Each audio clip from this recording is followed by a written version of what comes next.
We'll gather CEOs and small business owners, economists and financial experts, as well as representatives from labor unions and nonprofit groups to talk about how we can work together to create jobs and get this economy moving again.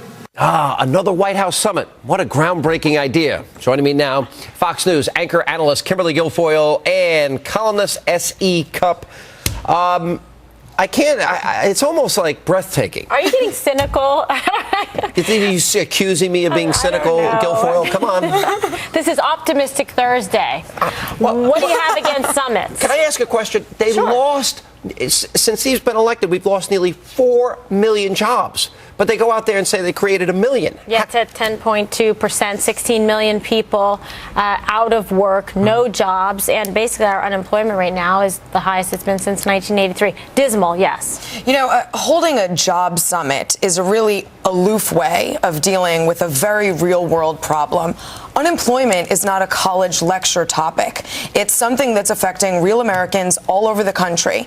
You know, tell the machinist in Des Moines that the president is holding a job summit and see how excited he is about it. Isn't this, though, another attempt by Obama and his campaign team? They're in a perpetual campaign mode to create an image. We'll have a summit. We'll show we care.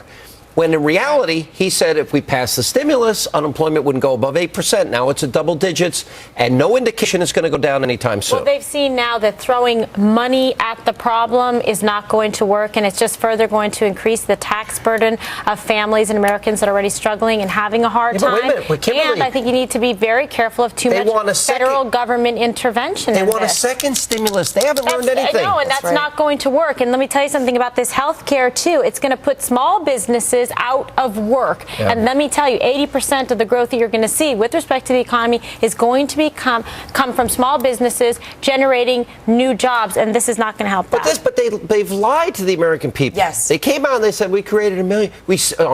Saved. A new standard has been set. Right. So if you can't create jobs and you're losing jobs, you tell the American people you save jobs. I'm glad you called it what it is, because they're lying. They're lying when they say that the health care bill is deficit neutral. That's a lie. You know, I called up my friends at the Club for Growth today because they always seem to know what's going on. And Chris Chicola said there's one very simple way to bring jobs back.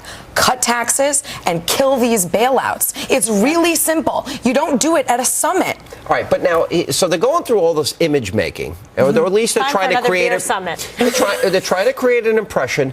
But is this in reaction to the election that they said had no impact or was not a referendum on Obama when they lost 21% of independence in Virginia and in New Jersey? That's right. I mean, this is, I think, a clear manipulation, and I think it's a transparent effort to sort of, smoke and mirrors, redirect our attention. When Alaska was pelted by the economy, Sarah Palin put the plane up on eBay. That's practical answers. This is theory. This is the kind of stuff that happens, in academia. Yeah, it's like a little glossy PR ad, a little slick campaign, and it's not going to fool the Americans. They want real solutions, and we're tired of having money thrown at the problem. For the next 9 days, he's traveled more than any other president at this point in his presidency than anybody else. And now he's got this 9-day Asian tour. So now he's going to go to the Chinese and beg them to keep buying American bonds and get lectured on capitalism again I have a feeling from the communist Chinese? It's going to be like when he went over about the Olympics. It's going to be a bust. Yeah. Why do you say that? Because I don't think that that's the solution. I understand that he's trying to reach out internationally to the global community in an effort, I hope, to get people to buy American and our products, because it's not just about us buying products overseas. I'm just not sure that this is going to help it. What if the Chinese decide they don't want our bonds anymore? Right. Well, he's spent a lot of capital. Let me He spent a lot of capital already. We will be screwed. Yes. We're dead. No kidding. And he already went to Europe and tried to sort of strong arm them into doing our stimulus plan. Didn't work. Right. Yeah. I don't think he's as effective as I think his loyalists would like him to be. Delivering the goods, and that's the problem. So what we need to do is focus on our needs at home here and stop crippling our economy. Okay, we need some good decision making. We need effective leadership. We need to stop with these bailouts and throwing stimulus funds after, because guess what? It hasn't shown to work in the past. Learn the lesson. Well, we had a lost decade in Japan, and that continues pretty much to today. Now, where's your tie? What's up with that? I didn't get the I memo. love wearing ties. Oh, all right. We're gonna have a tie summit after this Well, I and just wondered, coordinate do you for ever next wear week. a tie? After hours. I would. Kidding. Okay, on that happy note, I'm not going there.